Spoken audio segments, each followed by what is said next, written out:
Olá, meus queridos e minhas queridas, estamos de volta com mais uma parte, mais um bloco da nossa conversa com a minha convidada especial de hoje, minha colega, minha parceira, doutora Ana Paula Pinto, também advogada. Muito bem-vinda de volta, doutora Ana Paula. Obrigada, Teresa. Então, hoje vamos falar sobre... Hoje não, né, gente? Agora vamos falar sobre um outro tema, que foi um questionamento de uma senhora que reside em Lisboa e arrenda um imóvel e está a sofrer pressão para poder sair do imóvel, porque agora, durante a pandemia, ela não consegue pagar a renda. Diz assim: arrendo um imóvel por tempo indeterminado em Lisboa. E agora, na pandemia, eu fiquei desempregada e não pude pagar o aluguel. A senhoria está me pressionando para eu desocupar o imóvel. Me deu um prazo para eu desocupar no final de semana, porque senão ela própria iria colocar minhas coisas na rua. Ela sabe que ainda não estou legalizada em Portugal e por isso me ameaça denunciar no CEF. Sou mãe, meu filho pequeno mora comigo e estamos com muito medo, sem saber o que fazer. Poderia me ajudar? Pois é, gente, olha que situação, não é, Paula? Situação muito complicada essa. Isso aí tá tudo errado, viu, gente? Tá tudo errado, já vou falar logo de cara. Vocês, né, não precisa nem ser advogado para falar que está errado. Não se pode. Primeiro, porque não se pode fazer justiça com as próprias mãos. Se o dono de um imóvel arrendado, ele quer rescindir o contrato, quer encerrar, ele tem que seguir a lei do arrendamento, entende? E não só a lei do arrendamento, aquilo que a gente falou no vídeo seguinte com a doutora Paula, existe um sistema jurídico, certo? E a primeira coisa é não fazer justiça com as próprias mãos, que é o que está me parecer nesse caso. Não é, Paula? O que você acha? Claro que sim. De facto, não se pode fazer justiça pelas próprias mãos. Tocaste aí num aspecto muito importante. Nem é preciso haver medidas excepcionais como as que aconteceram agora na pendência desta pandemia, porque mesmo antes, qualquer senhorio que quisesse pôr fim a um contrato, nomeadamente por falta de pagamento de rendas, não é, se de forma voluntária o inquilino não sair e não desocupar o imóvel, o senhorio tem que recorrer aos meios judiciais para, de forma coerciva, nomeadamente através da intervenção de um agente de execução, poder pedir a desocupação do imóvel. E ainda assim, por exemplo, imaginemos que esta questão que nos foi colocada acontecia independentemente de qualquer conjuntura de pandemia, porque a nossa subscritora tem filhos menores, também poderia beneficiar aí, não ficava a senhoria impedida da rescisão do contrato, mas o período de desocupação de que a inquilina poderia beneficiar em virtude de ter filhos menores, seria maior do que de outra pessoa que não tinha filhos menores. Bem, mas a questão muito concreta da nossa subscritora tem a ver com uma pressão por parte da senhoria no sentido de desocupar o espaço arrendado em virtude de ter ficado desempregada na pendência da pandemia. De facto, as medidas excepcionais que foram excepcionais e temporárias que surgiram para fazer face a esta situação de pandemia visou também ajudar as famílias e ajudar as famílias que têm casas arrendadas e, de facto, se por um lado aqui a nossa subscritora devia ter pedido o deferimento do pagamento das rendas, porque a partir do momento em que ficou desempregada e sem possibilidade de fazer face ao pagamento da renda, devia ter informado a senhoria que pretendia beneficiar do deferimento do pagamento das rendas, 5 dias antes do termo do vencimento da renda, que queira deferir. E o que é que acontece? Num período posterior, essas rendas serão pagas cumulativamente às outras que se forem vencendo. Ela não fez isso, ainda está em tempo de o fazer, não é? Para as rendas que ainda se hão de vencer. Por outro lado,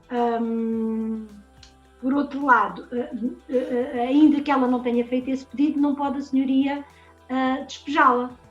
Primeiro, porque, como já referimos, não pode fazer justiça pelas próprias mãos.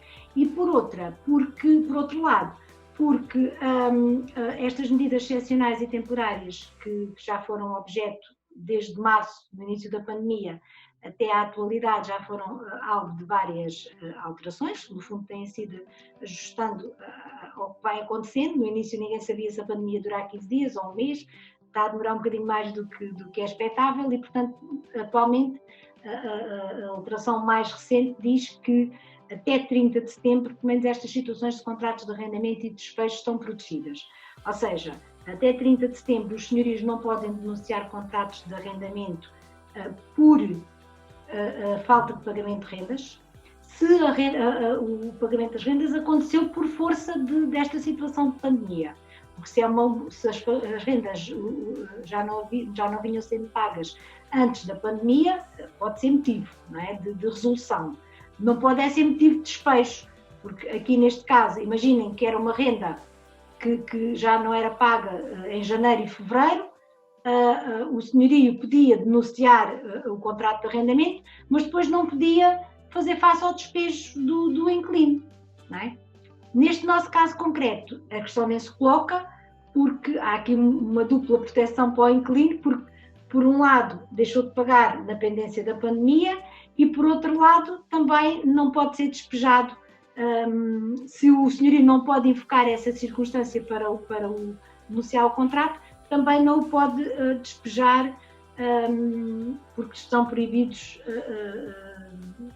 os despejos até pelo menos 30 de setembro dos inquilinos, não é? Portanto, ela está protegida. E o caso de ser estrangeiro, acho que referiste que a senhora era estrangeira, não era? Sim, ela é estrangeira, não é? E daí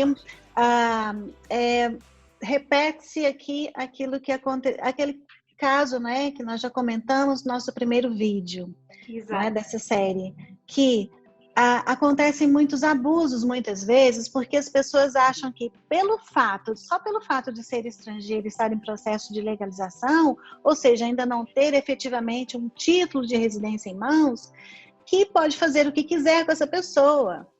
Não é bem assim, viu, gente? Não é mesmo, tá? Há de facto uma grande discriminação dos estrangeiros em várias matérias, e esta é uma delas, não é?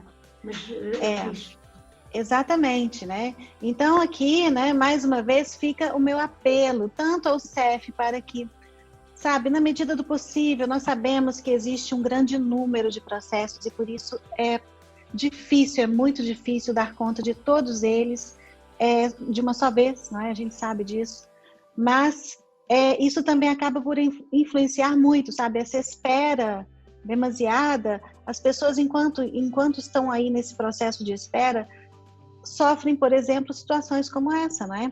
Agora, no seu caso, minha querida, você, se está legalizada, não é? De acordo com o despacho número 3.863 de 2020, B de 2020, que nós falamos no primeiro vídeo aqui do canal, que é aquele que diz que quem está com processo pendente no CEF, o estrangeiro que está com processo pendente no CEF até 15 de março de 2020, que foi quando o nosso querido presidente de Portugal decretou o estado de emergência devido à pandemia, né, da Covid-19, todos vocês estão regularizados, ou seja, são considerados regularizados em Portugal.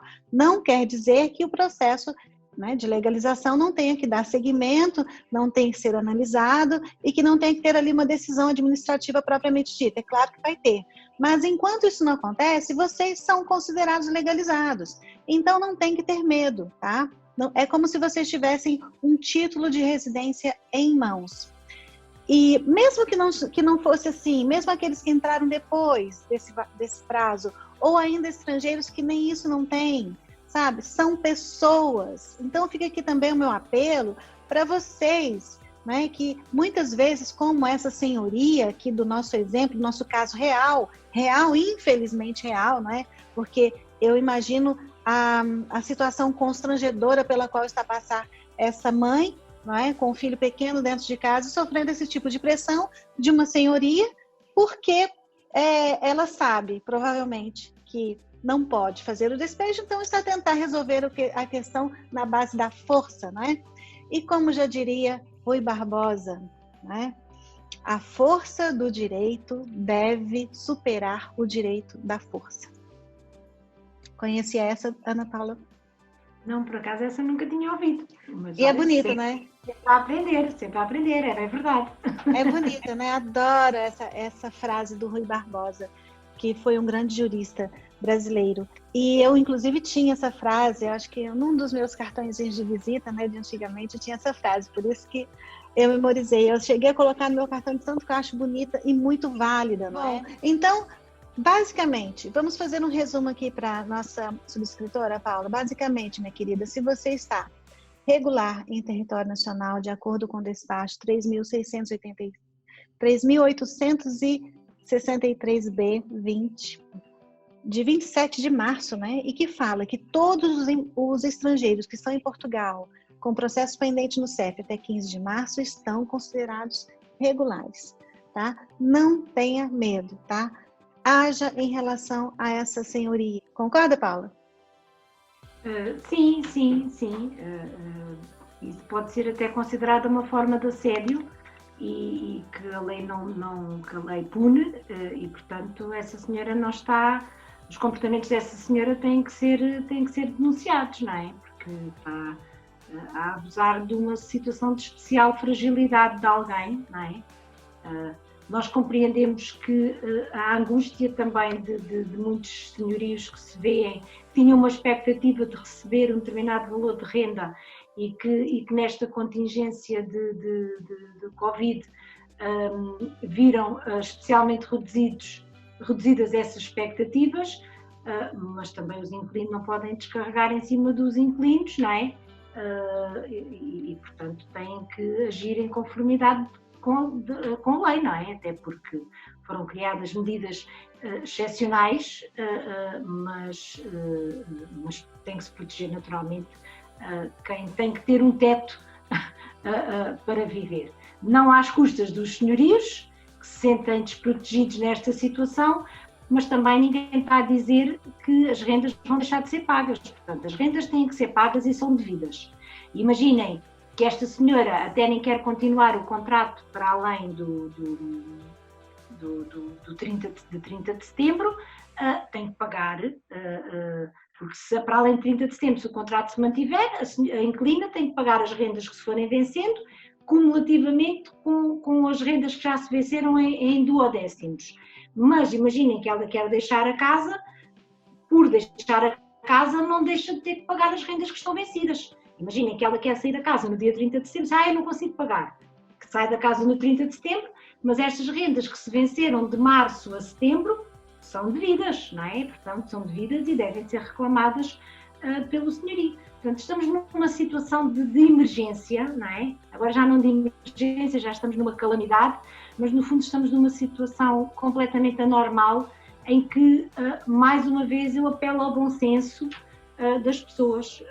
Claro que todos estamos prejudicados, senhorios, inquilinos, patrões, empregados, todos estamos de alguma forma a sofrer as consequências desta pandemia e, portanto, é conveniente que as consigamos gerir de forma equilibrada e sensata, porque isto trará certamente danos menores para todos.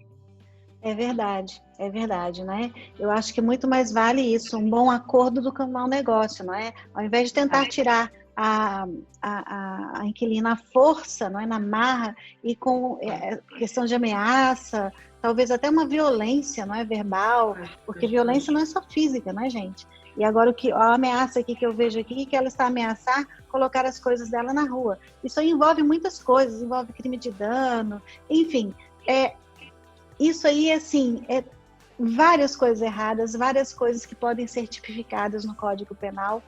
e que podem, né, levar essa senhoria a responder. Ao invés disso, não é muito mais fácil chegar e tentar fazer um acordo? Não é, Paulo? Olha, eu já tenho um inquilino para essa casa que pode, sabe, que pode pagar a renda agora e eu estou a precisar, não é? Então, vamos fazer um acordo, certo? Eu perdoo, por exemplo, 2 meses de renda e você desocupa o imóvel dentro de 10 dias? O que você acha disso? Porque a dever continua a dever, não é? Pode até passar essa dívida para pagar posteriormente, de forma parcelada, né? O diferimento, né? Que a lei fala. Mas é como a doutora Paula falou, é uma dívida, não é? Então, o acordo é sempre bom para as duas partes. E tudo faz com que não se consiga, com que se acabe por não receber nada, não é? Exatamente. Exatamente. Aí fica ruim, não é? Fica muito pior para essa senhoria que está a querer agir pelas próprias mãos, a fazer justiça pelas próprias mãos, não é? Direito é lógica e bom senso, não é verdade, Paula? É mesmo. Bom, gente, espero que vocês tenham, né, gostado, que a gente tenha conseguido esclarecer um pouquinho a respeito desse tema. Se ficaram com alguma dúvida, enviem para nós sintoniaportugal@gmail.com. Enviem, porque a gente volta para falar mais sobre esse tema ou outro, né, que vocês queiram saber, não é verdade? Olha, um beijinho no coração de vocês, fiquem com Deus e olha, vai ter mais uma parte dessa nossa conversa aqui com a doutora Ana Paula, tá bom?